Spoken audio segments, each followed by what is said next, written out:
SARE Foundation for the Blind. You're watching one paper MCQ service exam preparation class from the platform of SARE Foundation for the Blind. Students, आज English का हमारा आज आखिरी lecture है और जो syllabus है वो अब हम तमाम इंग्लिश का कवर कर चुके हैं और आपको जल्द उसकी जो वीडियोस हैं वो भी अपलोड हो जाएंगी और उसके बाद इंग्लिश ठीक है क्या वो हमारा एक सेंटेंस करेक्शन का और साथ पंचुएशन देखेंगे, सेंटेंस किस तरह मतलब कैप्स और कहाँ कैसे कैप्स और किस तरीके से चीज़ें वहाँ पे आती हैं पेपर में और किस तरह पे लिखना होता है या चीज़ों को जज करना होता है। बेसिकली जो टॉपिक है ये सेंटेंस करेक्शन का है, ठीक है। अच्छा, सबसे पहले हम देख लेते हैं कि जो सेंटेंस है उसको लिखने के कितने तरीके होते हैं। तो सेंटेंस को लिखने के आमतौर पे 3 तरीके होते हैं।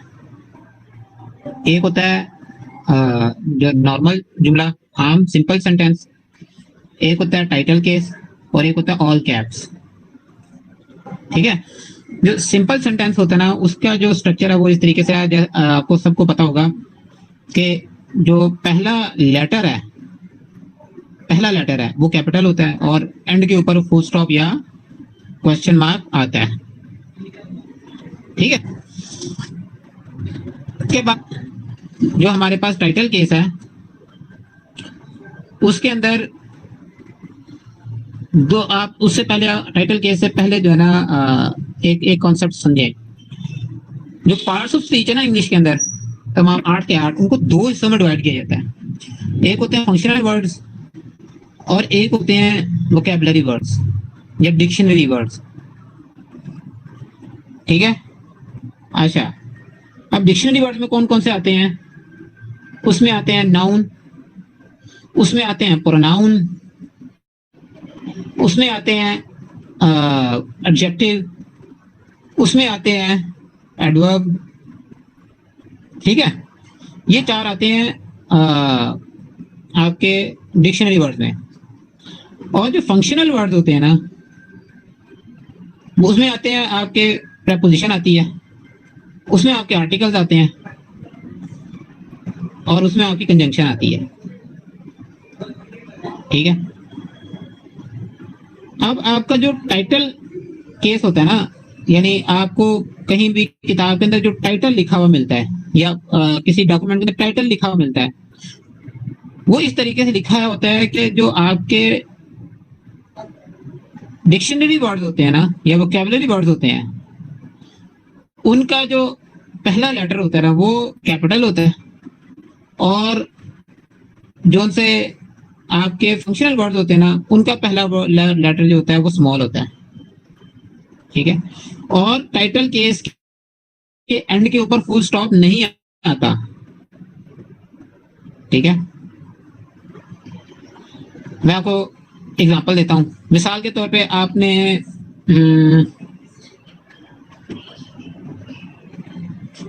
टाइटल बना हुआ मिला आपको इंट्रोडक्शन टू इस्लामिक लिटरेचर।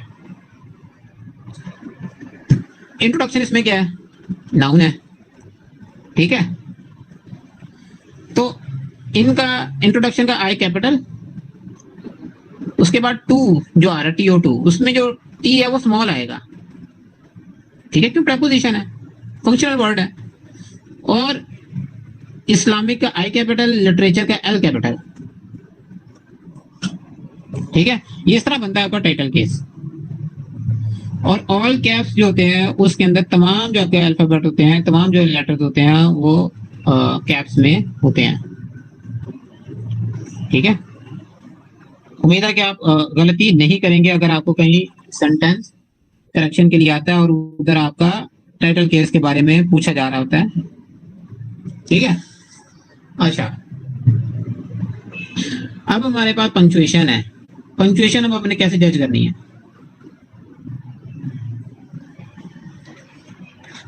पहले हम देख लेते हैं कि भाई कौन कौन सी पंक्चुएशन इंग्लिश राइटिंग के अंदर इस्तेमाल होती है।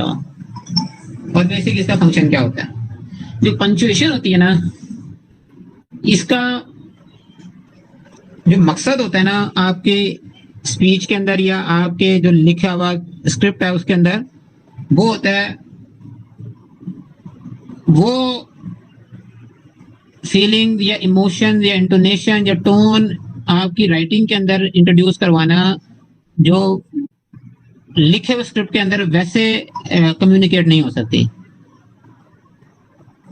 या और दूसरे अल्फाज के अंदर जो नॉन कम्युनिकेबल मतलब अनकही जो कम्युनिकेशन होती है ना, वो करना। यूं कर ले क्या नहीं, मिसाल के तौर पे आपने वो पीके का वो याद होगा कि भाई एक अच्छा होता है, वो उसको कितने मानों में वो करके बताता है। मिसाल के तौर पे, अच्छा मैंने आपको कहा कि भाई क्या इसका नाम है, ठीक है यार, अब मैं कहूँ अच्छा, यानी अच्छा मैं तंज कर रहा हूँ कि अच्छा मुझे सिखाएगा, अब क्या इसका नाम है, अब मैंने इसी तरीके से अच्छा है, मतलब ठीक है, अच्छा है, सही है। ये तीन अलग तरीके से मैंने आपको अच्छा बता दी। अब अगर लिखा हुआ आपके सामने होगा तो ये आप कैसे कम्युनिकेट करोगे, आपको तो नहीं पता लगेगा, ठीक है। यानी अगर आपकी पंचुएशन साइन ना हो तो आपको कैसे पता लगेगा कि यार ये क्या इसका नाम है, ये किसने सवाल किया है, ठीक है। ये कैसे पता लगेगा ये सवाल नहीं है, ये वैसे जुमला है। ऑब्वियसली आपका जो पंचुएशन मार्क है, जो पंचुएशन साइन है, वो इसको कम्युनिकेट कर रहा होगा, ठीक है। इसी तरीके से मैं कहता हूं अली अहमद, अब आपको नहीं पता लगेगा लिखा हुआ कि भाई यार अली अहमद एक ही बंदा है कि अली और अहमद दो अलग अलग बंदे हैं। मुझे लिखे हुए के अंदर पंचुएशन के जरिए आपको कम्युनिकेट करना पड़ेगा कि ये दो अलग अलग है या एक ही है, ठीक है। ये फंक्शन होता है सारा पंचुएशन का। तो इंग्लिश के अंदर 14 मुख्तलिफ किस्म की पंचुएशन आ रही होती है, जो मुख्तलिफ किस्म के की जो अनकही कम्युनिकेशन होती है ना, वो कर रही होती है, ठीक है। उसमें सबसे पहले क्या, फुल स्टॉप, ठीक है। फिर क्वेश्चन मार्क के दो हो गए, फिर exclamation mark, semi colon, colon, dash, hyphen, comma, brackets, braces, parent, parenthesis, apostrophe, quotation और एलिप्सिस, ठीक है। अब इन सब का अपना अपना फंक्शन है, जबकि हम जो सही तरीके से यूज करने के आदी होते हैं ना, वो भी कमोपेशी वो होते हैं सिर्फ फुल स्टॉप। फुल स्टॉप का एक ऐसा इस्तेमाल होता है जो हम ज्यादातर ठीक ही कर रहे होते हैं, ठीक है। तो फुल स्टॉप हम बताने की जरूरत नहीं है, वो कहाँ आते हैं जब जुमला खत्म हो रहा हो, वो हमारा सिंपल सेंटेंस हो या नेगेटिव सेंटेंस हो, तो हम फुल स्टॉप इस्तेमाल कर रहे होते हैं, ठीक है। अच्छा, क्वेश्चन मार्क का भी हमें पता है। क्वेश्चन मार्क वहां पर आ रहा होता है जहां पे मतलब सेंटेंस जो क्वेश्चन वाला हो, ठीक है। अच्छा, अब हम कॉमे को समझ लेते हैं। कॉमा कहाँ कहाँ आता है? कॉमा आता है सेंटेंस के अंदर क्लॉजेस को सेपरेट करने के लिए, सेंटेंस के अंदर एक ही तरह के जो वर्ड्स आ रहे होते हैं उनको सेपरेट करने के लिए, ठीक है, या फ्रेजेस को सेपरेट करने के लिए, या आपके जुमले के अंदर कोई एक्स्ट्रा इंफॉर्मेशन ऐड हो रही है तो उसको कम्युनिकेट करने के लिए। मिसाल के तौर पे मैं 3 नाम बोलता हूं, अली, अहमद, वकास आर विजिटिंग जू टुमारो। अब अली के फौरन बाद क्या होगा? कॉमा। ये याद रखना है कि अली ALI के फौरन बाद कॉमा आएगा। कॉमा अगला जो वर्ड है उसके शुरू में नहीं आएगा, बल्कि जो पहला वर्ड है उसके खत्म पर आएगा। अली कॉमा अहमद कॉमा और तीसरा Waqas are going to. Waqas के बाद कॉमा नहीं आएगा, कि मतलब बस ये 3 नाम थे सेपरेट हो गए, ठीक है।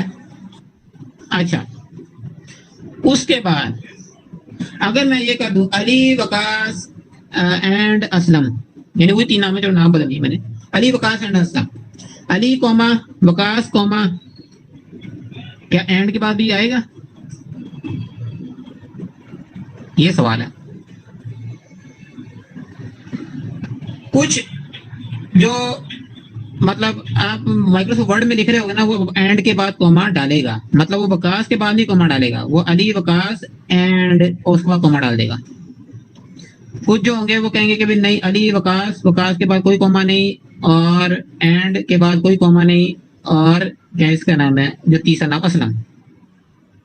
ठीक है, लेकिन अब जो मेजोरिटी जो राइटिंग स्टाइल वो अडॉप्ट हो रहा है ना, वो यही हो रहा है, अली के बाद कॉमा, वकास के बाद कोई कॉमा नहीं, एंड के बाद कॉमा, और फिर आखिरी। ठीक है, ये तो होगी। ठीक है। अच्छा, उसके अंदर अब जो आपकी जुमले के अंदर जुमले को शुरू करते हुए बाद का कंजंक्शन आ रही होती है ना, उसके बाद भी कॉमा का निशान आता होता है। ठीक है, जुमले के, ये तो अभी मैंने वर्ड को अलग करते हुए, वर्ड को अलग करी थी ना कंजंक्शन एंड वाली, मैं उसकी बात नहीं कर रहा। मिसाल दे रहा हूं, Ali is a handsome guy, full stop. However क्या है? कंजंक्शन है। ठीक है, however comma he does not take care of his health, full stop। however के बाद क्या आएगा? कॉमा। ठीक है, इसी तरीके से बट आ जाता है, तो बट के क्या बाद आएगा? कॉमा। ठीक है, अब इसी तरीके से आपके फ्रेजेस अलग अलग हो रहे होते हैं, तो उनके बाद भी क्या आता है? कॉमा। क्लॉज मतलब डिपेंडेंट क्लॉज और आगे इंडिपेंडेंट क्लॉज आ गई है। क्लॉजेस को हम किस तरह सेपरेट कर रहे हैं? कॉमा से, मिसाल के तौर पे, I am going to Lahore but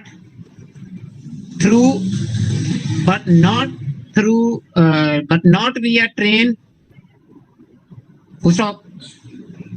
अब ये एक जुमला है, बट से पहले, बट वाली क्या है? ये डिपेंडेंट क्लॉज है, इससे पहले क्या है? मैंने कॉमा लगाना है। ठीक है, ये दो क्लॉजेस को अलग करने के लिए क्या लगाना है? कॉमा।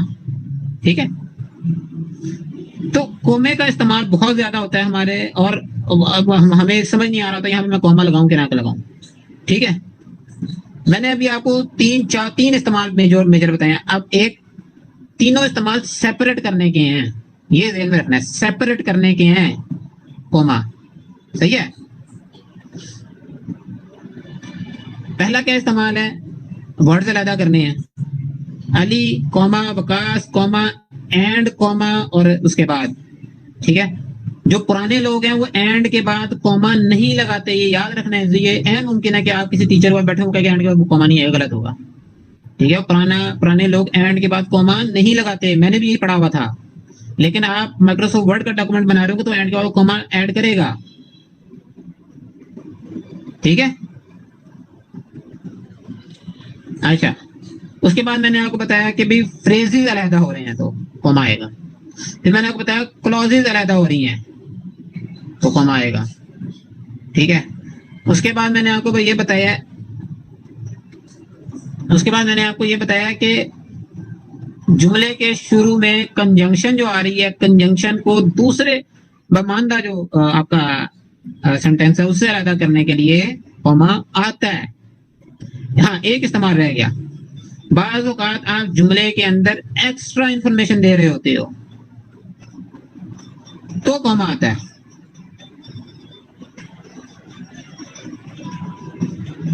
ठीक है, तो उधर भी कॉमा आता है। अब इस टाइम मेरे ज़हन में एग्जांपल इसकी,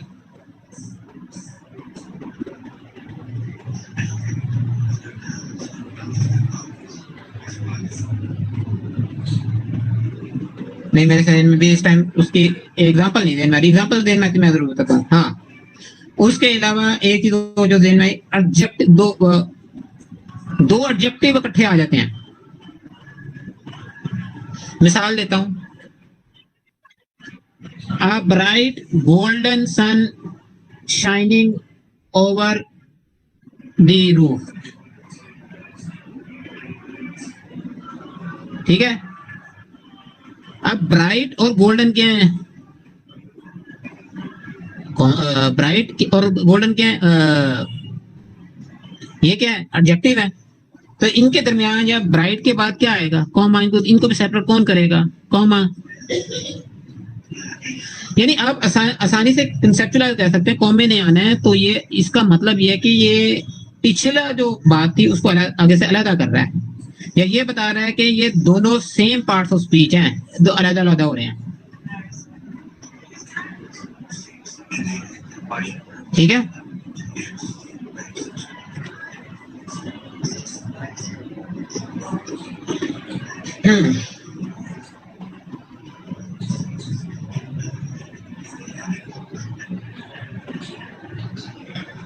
उसके बाद इलिप्सिस एक देख लेते हैं।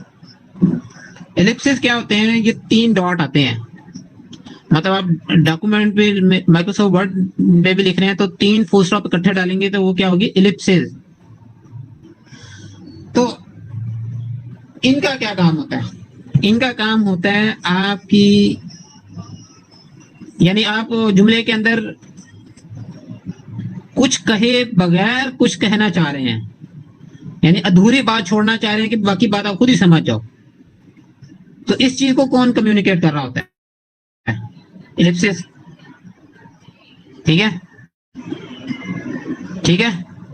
इसी तरीके से जुमले को बात आप बात को अपनी रिड्यूस करके कर रहे होते हो, वहां पे भी क्या इसका नाम आ रहा होता है? रिड्यूस करने के लिए भी कौन सा आ रहा होता है? इलिप्सिस।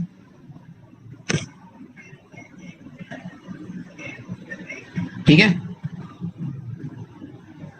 इसी तरीके से आप कोई बात करते हुए हेजिटेट कर रहे हो, इसको भी क्या चीज इंडिकेट कर रही होगी?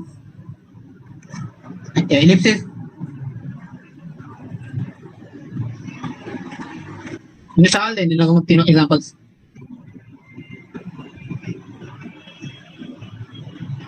अच्छा,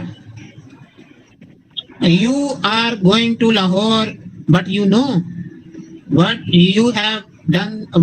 How was the environment there? And I have seen you. What were you doing?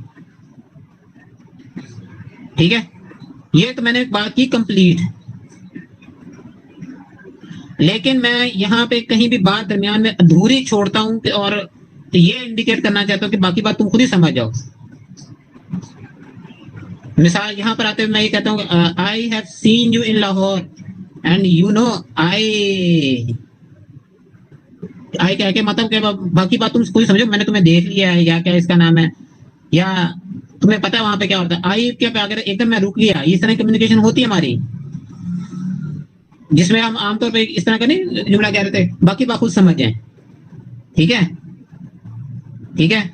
या मिसाल के तौर पर पुलिस वाले आपसे क्या इसका नाम है रिश्वत मांग रहे, तो आप क्या कहेंगे? सर जी। सर जी के आगे फिर क्या आ जाएगा? इलिप्सिस। ठीक है, अब इसी तरीके से आप हेजिटेशन इंडिकेट करना चाह रहे हैं, जैसा अब आप कुट पढ़ने लगी है तो आप आगे से वो कर नहीं रहे। ठीक है, वो क्या उसको आप किस तरह कम्युनिकेट करते हैं? S ellipsis S ellipsis S sir. ठीक है, अब इसी तरीके से क्या इसका नाम है, आप बाज़ औक़ात जुमले को शॉर्ट करके बयान कर देते हो। मिसाल के तौर पे 2 जुमले हैं, आपने कहना है I will meet you, get ready at 5 PM। ये 2 जुमले मैंने मुकम्मल बोले हैं। अब इसी तरह मैंने आपको शॉर्ट करके बोल दिया मीट यू एट 5 PM। अब इन दोनों के दरमियान क्या आ जाएगा, meet you ellipsis at 5 PM, communication होगी।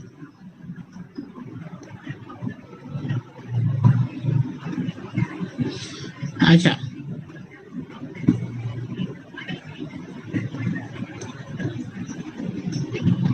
अब है हमारे पास कॉलन। बल्कि उससे पहले सेमी कॉलन को डिस्कस कर लेते हैं। सेमी कॉलन आपके जुमले के अंदर पॉजेज को इंडिकेट कर रहे होते हैं, ठीक है।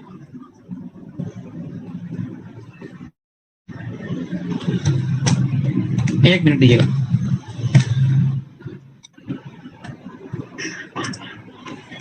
जी, जो सेमी कॉलन होते हैं ये आपके जुमले में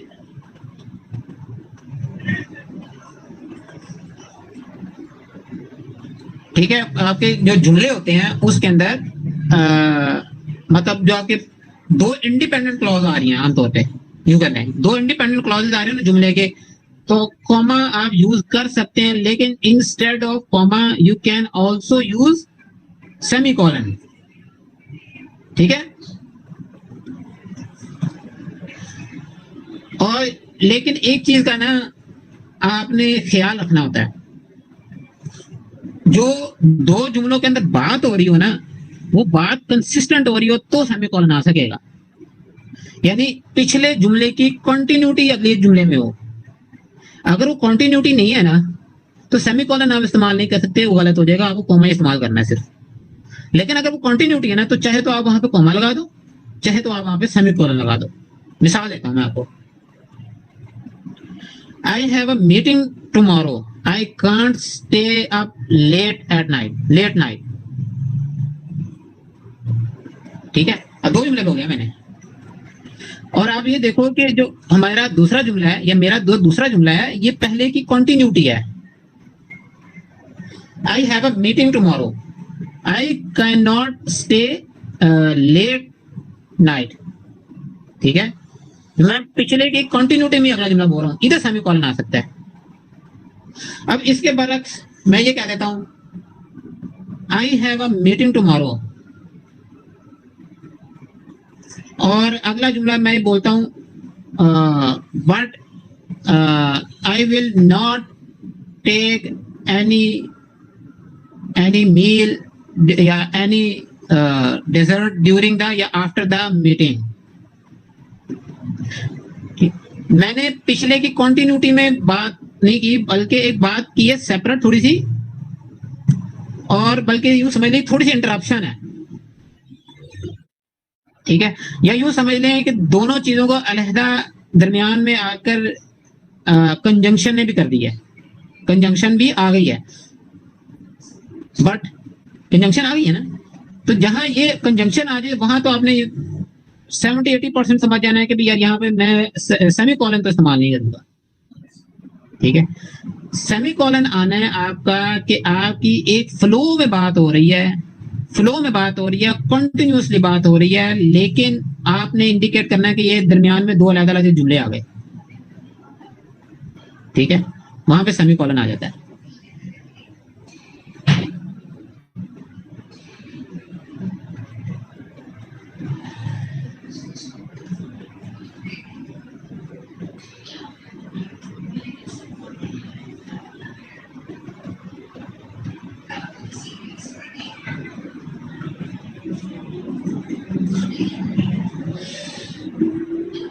अच्छा, एक और जगह भी सेमीकोलन इस्तेमाल होता है। अब आपको दो ऐसी जगह, मतलब ऐसी जगह आ गई है जहां आप ऑलरेडी कॉमा यूज कर रहे थे, ठीक है, ऑलरेडी कॉमा यूज कर रहे थे, लेकिन एक और चीज कॉमे के दरमियान आ गई है जिसको आपको सेपरेट करना पड़ गया, ठीक है। मिसाल देता हूं, अच्छा, on our trip we visited Lahore, Karachi, Lahore, Karachi, आगे फिर आपने ममालिक के नाम लेना शुरू कर दिया, पाकिस्तान, इंडिया, बांग्लादेश, ठीक है। अब क्या होगा कि मतलब लाहौर कराची ये शहर हैं और इंडिया पाकिस्तान बांग्लादेश ये ममालिक हैं।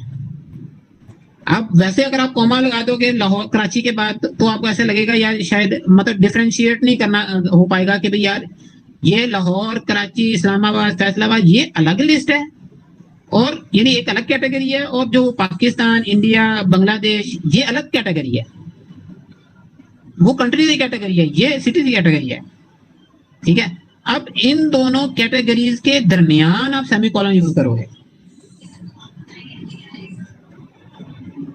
समझ आइए, यानी लाहौर कराची सेमीकोलन, फिर आगे आप बात अपनी करोगे Pakistan comma Bangladesh comma India. सही है।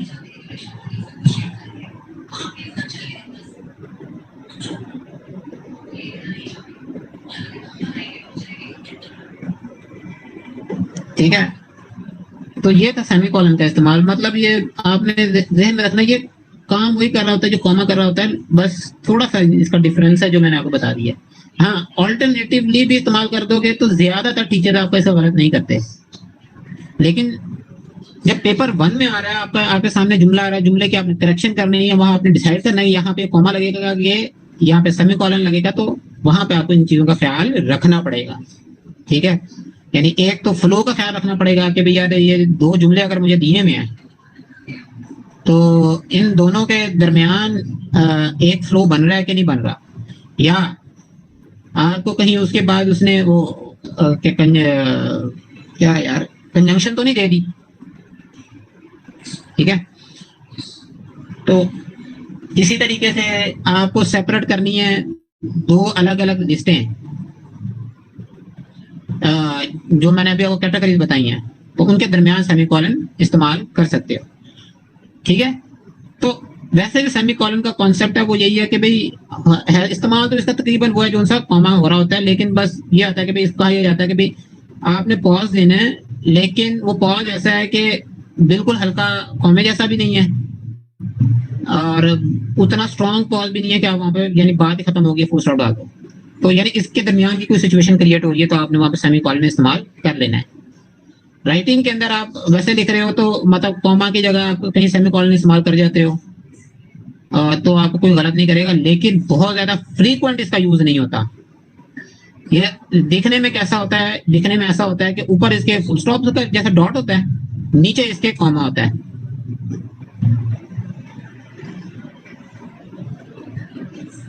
ठीक है, अच्छा अब अगला हमारे पास है कॉलन।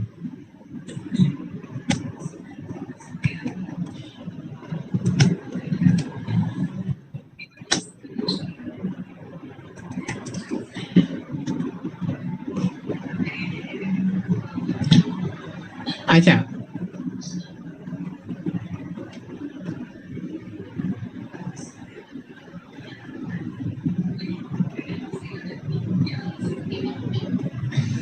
हाँ चले, जो कॉलन है ये आपके दो डॉट्स होते हैं। ठीक है, ऊपर नीचे दो डॉट्स होते हैं देखने के अंदर। सेमी कॉलन के अंदर नीचे कॉमा होता है और इसके नीचे भी डॉट होता है। ठीक है, यानी अगर आप कीबोर्ड पे एल के साथ मतलब जो राइट साइड के ऊपर बटन दबाएंगे वहां पर ये मौजूद होते हैं। ठीक है, अब मुझे ब्रेल में आइडिया नहीं है इसको ब्रेल में कैसे लिखते हैं, नहीं तो मैं आपको बताता। अच्छा, ये आता कहाँ पे है? आता वहां पर है कि जहां आपने लिस्ट देनी हो, एक्सप्लेनेशन देनी हो, एक्सप्लेन करना हो। आमतौर पे आपने इसको कहाँ देखा होगा, मिसाल के तौर पे आप हेडिंग दे देते हो, हेडिंग दे के बाद आप कॉलन डाल देते हो। कॉलन का क्या मतलब है कि ये जो ऊपर लफ्ज लिखे है ना, इसकी डिटेल नीचे है। ठीक है, इसी तरीके से मैं ये कह देता हूँ एक जुमला लिख के कि भाई ये जो जुमला लिख रहा हूँ इसके रेलेवेंट डिटेल नीचे है या आगे है, तो वहां भी क्या आ जाता है, कॉलन। ठीक है, मिसाल के तौर पे मैं कहता हूँ following is the list of students who were not present in the class. कहाँ क्या डालूंगा एंड पे? कॉलन। ठीक है, क्लास के बाद क्या डालूंगा? कॉलन, और उसके बाद लिस्ट दे दूंगा। ठीक है, असलम, वहीद, कुराम, शकील, ठीक है। एक तो ये इसका इस्तेमाल होता है। दूसरा इसका इस्तेमाल होता है एक ड्रामेटिक इमोशंस डालने के लिए, यानी एक्सक्लेमेशन मार्क भी वहां पर कभी कभी आ जाता है। वहां तो नहीं आता, लेकिन चलो इस तरह एक्सक्लेमेशन मार्क भी इमोशन के इंडिकेशन के लिए आता है, एक ड्रामेटिक इफेक्ट डालने के लिए आता है। वहां पर कॉलन भी आता होता है, ठीक है।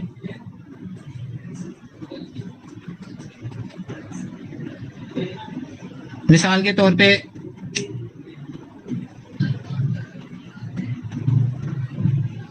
मुझे ना एक एग्जांपल ढूंढने दे।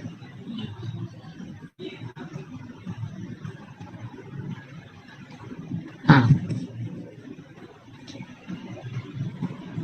मैं अब बात कर रहा हूँ आपसे। मैं उस बात बोलते कहता हूँ कि भाई क्या जो हम डिस्कस कर रहे हैं, क्या इसका या जो हम डिस्कस कर रहे हैं सोल्यूशन, क्या यही सोल्यूशन है? नो, यानी और भी सोल्यूशन मौजूद हैं, ठीक है। इस तरह का जो मैं एक इमोशन ला रहा हूँ ना, वहां पर भी एक्सक्लेमेशन मार्क का जो इस्तेमाल वो और है, ठीक है। आता वो भी इमोशन देने के लिए है, तो वो मैं आपको एक्सप्लेन करता हूँ आगे चल के, ठीक है। दोनों का इस्तेमाल बहुत हद तक डिफरेंट है। जो कॉलन में आना है ना, वो कहाँ आना है? वो नो से पहले आना है, ठीक है। जैसा मैं कह रहा हूं, if this has only this solution, no, ठीक है। सॉल्यूशन के बाद क्या आएगा? कॉलन और फिर एज नो, ठीक है। तो ये बहुत रेयर इस्तेमाल होता है इस तरह। ज्यादा जो इसका मेजर केसेस में यूज है वो वही है कि भाई जहां आ गया इससे आगे ये डिटेल बताएगा,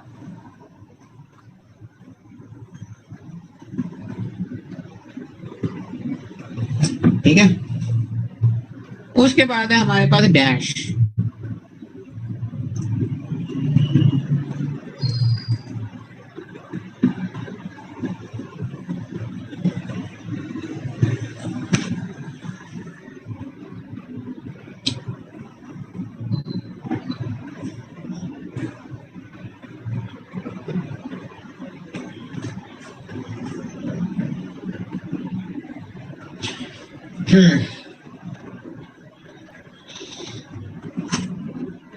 अच्छा, अब ये जो डैश होता है ना, ये साइज के एतबार से तीन मतलब अलग अलग ऐसा होता है, ठीक है। छोटा डैश होता है और जिसको आप हाइफन कहते हैं, फिर थोड़ा सा लंबा डैश होता है और फिर और लंबा डैश होता है, ठीक है। तो जो हाइफन है ना, वो आमतौर पे वर्ड के जो आपस में मुख्तलिफ हिस्से होते हैं ना, जो कंपाउंड वर्ड खास तौर पे होते हैं, उनके हिस्सों को आपस में जोड़ता होता है, ठीक है। मिसाल के तौर पे आपने सन इन लॉ, ठीक है। सन के बाद क्या आएगा? SUN, सन, फिर डैश, फिर IN in dash law, father in law. या इसी तरीके से कायद आजम, कायद डैश ई डैश आजम, ठीक है।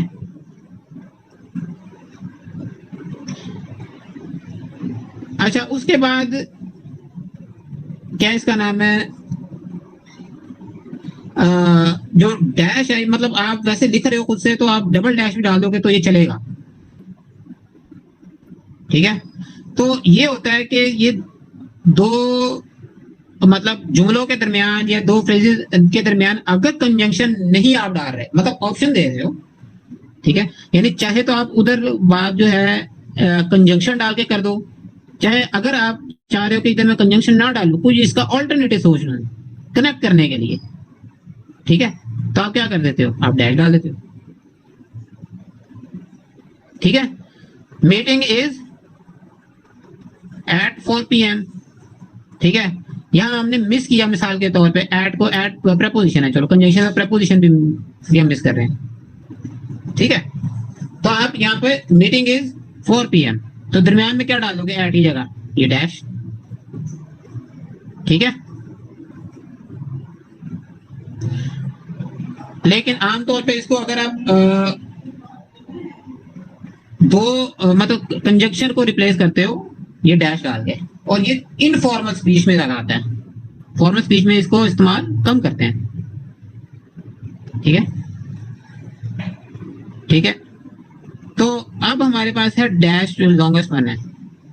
ये ऑल्टरनेटिव, जिस तरह वो कंजंक्शन प्रेपोजिशन के ऑल्टरनेटिव पर आ रहा है ना, ये वाला डैश है ना, ये आपके कॉमा सेमी कॉलन के मतलब ऑल्टरनेटिव में आ रहा होता है। एक फर्क होता है, फर्क वो ये होता है कि जो हमने सेमी कॉलन और कॉमा पढ़ा था ना, वो पढ़ा था पॉज देने के लिए। मतलब अगर आप हल्का हल्का सा पॉज देके अब अपने मतलब जुमले को कंप्लीट कर रहे हो तो आप कॉमा सेमी कॉलन इस्तेमाल कर रहे हो। लेकिन अगर आप पॉज की बजाय एक इंटरप्शन से क्रिएट करना चाह रहे हो तो वहां पर आप डैश डालते हो। ठीक है, मिसाल देता हूं मैं आपको। हाँ, शी वॉज गोइंग, हाँ, she was answering him back in a furious, या she was about to answer him back but then she stop. ठीक है, अब मैंने ये दो जुमले बोले, इनके दरमियान मैंने मतलब चाहता तो मैं फुल स्टॉप डाल देता। she was going to answer him back, full stop, but she stopped। चाहता तो मैं इधर कॉमा भी डाल सकता था, चाहता तो मैं यहाँ पे सेमी कॉलन भी डाल सकता था, लेकिन ये काइंड ऑफ पॉज से ज्यादा एक इंटरप्शन सी मैं दरमियान में मैं कर रहा हूँ इन दोनों के दरमियान। ठीक है, वक्फा ऐसा ले रहा हूँ कि ये दोनों बातें टूट कर आ गए हैं। ठीक है, या मैं ये बता दूं वो आंसर करने लगी थी लेकिन फिर रुक गई। ठीक है, तो यहां पर मैं क्या इस्तेमाल कर दूंगा, ई डैश। ठीक है, यानी आप इसके ऑल्टरनेटिव में कॉमा को भी इस्तेमाल कर सकते थे, इसके ऑल्टरनेटिव में आप जो था सेमीकोलन उसको भी इस्तेमाल कर सकते थे और फुल स्टॉप भी इस्तेमाल कर सकते थे। ठीक है,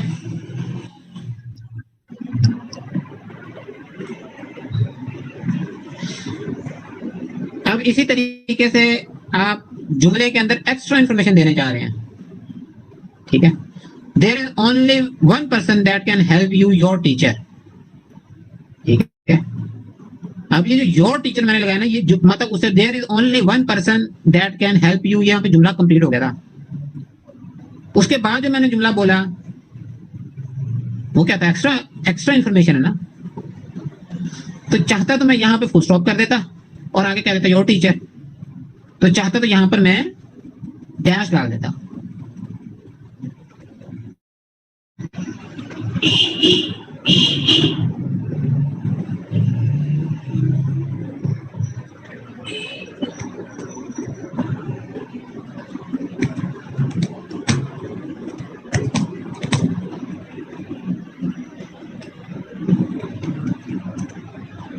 जी,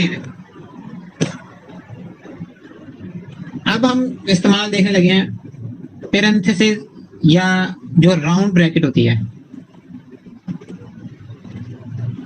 ठीक है, तो इसका एक ही इस्तेमाल होता है ज्यादा। वो क्या होता है कि जुमले के अंदर जो एक्स्ट्रा इंफॉर्मेशन या एक्सप्लेनेशन आप दे रहे हो ना, वो आप इसमें डाल देते हो। ठीक है, मिसाल के तौर पे मैं लिख रहा हूं दिस शूज कॉस्ट 50,000 रुपीज। ठीक है, फुल स्टॉप। अब मैंने 50,000 लिखा, FIFTYTHOUSAND 1000, और आगे में डाल दिया 50,000 लिखा हुआ, मतलब 50,000। ठीक है, यानी अभी जो 500 वाला दिया ये एक्स्ट्रा है, लेकिन सिर्फ मैंने एक्सप्लेनेशन में या वाजे करने के लिए या अगले को इलेबोरेट करने के लिए जो है ना ये ब्रैकेट में डाल दिया। या इसी तरीके से आप तफसीर या तर्जुमे में कुरान मजीद के आप देखते होंगे कि ऐसी तर्जुमा करते वक्त ऐसी बात जो जुमले की वजाहत के लिए जरूरी हो लेकिन उसके एग्जैक्ट मानी जुमले में मौजूद ना हो। मतलब यानी अगर अरबी में जुमला आ रहा है, आप उसको उर्दू में तर्जुमा कर रहे हो और वर्ड बाय वर्ड कर रहे हो, ठीक है, लेकिन वो बात इनकम्प्लीट रहती है। मतलब अरबी में तो पूरी कम्युनिकेट हो जाती है, लेकिन उर्दू में पूरी कम्युनिकेट नहीं हो रही। ठीक है, तो आप क्या करते हो, आप वहां पे ब्रैकेट डाल देते हो, ब्रैकेट के अंदर लिख देते हो। कहने का क्या मतलब होता है, ये ब्रैकेट के अंदर जो इंफॉर्मेशन मौजूद है ये जुमले का पार्ट नहीं है, ये जुमले की वजाहत में मौजूद है। ठीक है, ये सारा इस्तेमाल है पैरेंथेसिस का।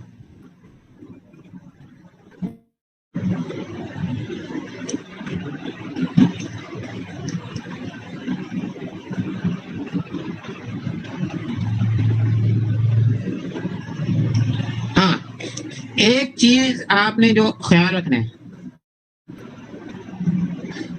वो अभी तर्जमे वाली बात नहीं कर रहा, वैसे मैं इसके इस्तेमाल की बात कर रहा हूं कि आप इस पैरेंथेसिस में जो कुछ लिखा है उसको अगर आप हटा भी देंगे ना तो जुमला कंप्लीट होगा। ये एक्स्ट्रा ही इंफॉर्मेशन होती है। ठीक है,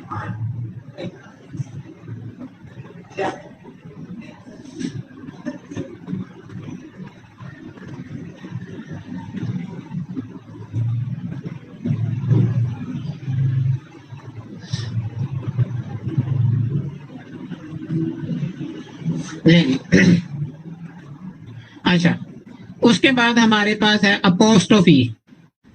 अपोस्ट्रोफी कहाँ पे आता है, ये तो हमें पता है कि जहां हमने पोजेशन शो करानी हो। ठीक है, या एक और जगह भी इस्तेमाल होता है, वो होता है कि जहां पर आप जो हेल्पिंग वर्ब आ रहा है उसको रिड्यूस करो या आप ट्रिम कर दो। ठीक है, आई विल को लिख दो, आई ये अपोस्ट्रोफी वाला कॉमा और फिर विल के को डब्ल्यू को उड़ा दो और डबल एल। ठीक है, ये डिफाइंड हुए वर्ड्स हैं। मिसाल के तौर आई विल को आप क्या लिख दोगे, आई कॉमा डबल एल, इसका मतलब आई विल। इसी तरीके से आप हैड नॉट को क्या लिख देते हो, हैडंट, हैवंट, आरंट, वाजंट। ठीक है, वो क्या आता है, डब्ल्यू एस वॉज, ये कॉमा होता कैसा है कि एस के ना सर के ऊपर उल्टा कॉमा होता है। ठीक है, और फिर आगे एंटी लिख देते हैं, एन ओ टी नहीं लिखते, एन टी। ठीक है, इसी तरीके से अपोस्ट्रोफी एक पोजीशन शो कराता है। Shahzeb's class, Shahzeb's motorcycle, Usama's bag, Usama's pencil, Faheem's motor car. ठीक है,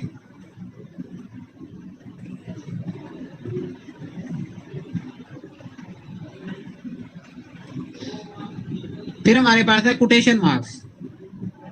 कोटेशन मार्क का मतलब ये होता है कि दो तीन इसके इस्तेमाल हैं बड़े अहम। एक इस्तेमाल ये है कि किसी की वो कोटेशन है, किसी के एग्जैक्ट अल्फाज हैं। ठीक है, इस कोटेशन मार्क में आप लिख दोगे, या कोई अहम बात है, बहुत अहम बात है, आप इंडिकेट उसको वो करना चाह रहे हो, हाईलाइट करना चाह रहे हो, तो आप कोटेशन मार्क्स लिख दोगे। ठीक है, अच्छा, अब कोटेशन मार्क्स दो तरह से आते हैं। कोटेशन मार्क ओपन होते हैं, फिर कोटेशन मार्क बंद होते हैं। ठीक है, अगर वर्ड के अंदर आप टाइप कर रहे हो तो कोटेशन मार्क अगर आप किसी वर्ड के शुरू में लिख रहे हो तो वो ऑटोमेटिकली उनको खोल के लिखेगा। ठीक है, आपको क्योंकि इनका जो वो होता है ना अपना की, वो एक ही होती है। ठीक है, तो उनको आप पहले मतलब डालोगे, ये यानी शिफ्ट और क्या इसका नाम है, क्या इसका नाम है, फुल स्टॉप के साथ, सॉरी सेमी कॉलन के साथ वाला जो बटन है और राइट पे, एक्सट्रीम राइट पे। ठीक है, उसको शिफ्ट के साथ प्रेस करोगे तो वो कोटेशन मार्क ओपन करके लिखेगा, और अगर उसको किसी वर्ड के एंड पे लिखोगे तो ऑल्टरनेटिव बंद करके वो लिखेगा। ठीक है, तो कोटेशन ओपन, कोटेशन और बंद, ये इसके दरमियान जितनी बात होगी या तो वो कोई किसी की स्टेटमेंट होगी या वो आप कोई अहम बात ऐसी जिसको आप हाईलाइट करना चाह रहे हो वो होगी। ठीक है,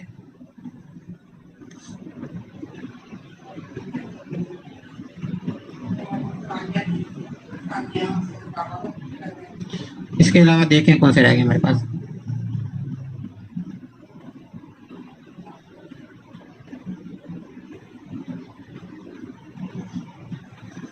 मेरा ख्याल मेजोरिटी जो पेपर के हवाले से इंपॉर्टेंट है वो हम सारे कर चुके हैं। ठीक है, हमने फुल स्टॉप को देखा है, कॉमा को देखा है, सेमीकोलन को देखा है, कॉलन को देखा है, हाँ एक्सक्लेमेशन मार्क रह गया। एक्सक्लेमेशन मार्क यूज होता है आपका आपके सडन इमोशंस को शो करने के लिए, सडन गुस्से को शो करने के लिए, या रिक्वेस्ट को शो करने के लिए, ठीक है, या कमांड को शो करने के लिए। ठीक है, तो मिसाल के तौर पे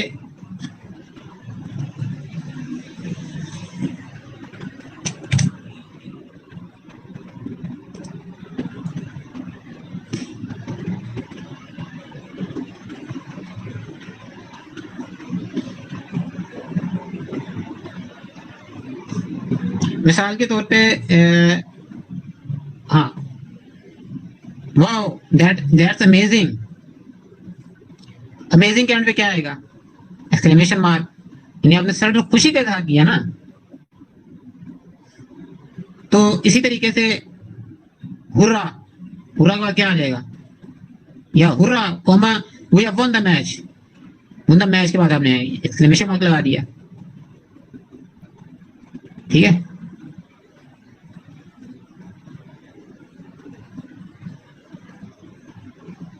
इसी तरीके से आप किसी को एकदम रोक रहे हो, यानी उसको कमांड कर रहे हो रुक जा, तो क्या आएगा? इधर आपने एक चीज का ख्याल रखना है, अगर आप ऐसी कमांड दे रहे हो जिसके अंदर सडन एक्शन का मतलब सडन एक्शन नहीं है, तो आप एक्सक्लेमेशन नहीं लगाओगे। ठीक है, ये ध्यान में रखना है। इंपेरेटिव जुमला तो है वो कि भाई आप उसको कमांड कर रहे हो, लेकिन आप उधर एक्सक्लेमेशन नहीं लगाओगे मार्क। एक्सक्लेमेशन का मतलब ये होता है कि ये सडन इमोशन का इजहार है। ठीक है, मिसाल के तौर पे आपने कहा stop, don't move any more. ठीक है, तो स्टॉप के बाद आप क्या लगा दोगे? Exclamation mark. ठीक है, इसके बाद अगर मैं कहूं स्टॉप मेकिंग अ नॉइज, अब ये मैंने कमांड किया, तो मैं इसके एंड पे फुल स्टॉप ही लगाऊंगा, क्यों? सडन मतलब एक्शन का इजहार नहीं है। मैंने आराम से कहा डोंट मेक अ नॉइज या स्टॉप मेकिंग अ नॉइज। ठीक है, तो जो एक्सक्लेमेशन है वो हमेशा वहां यूज करना है जब आपने सडन इमोशन का इजहार कराना चाह रहे हो। ठीक है, लिखते हुए।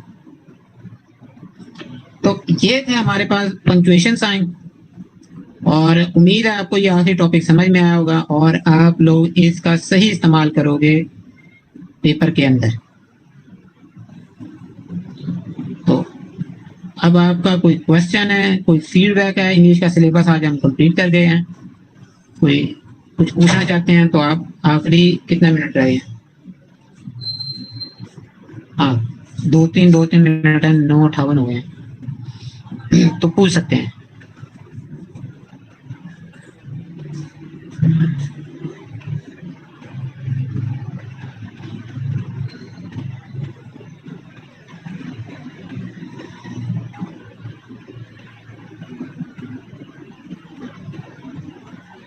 जी, अगर आप में से किसी का कोई क्वेश्चन है तो आप सबसे पूछ सकते हैं।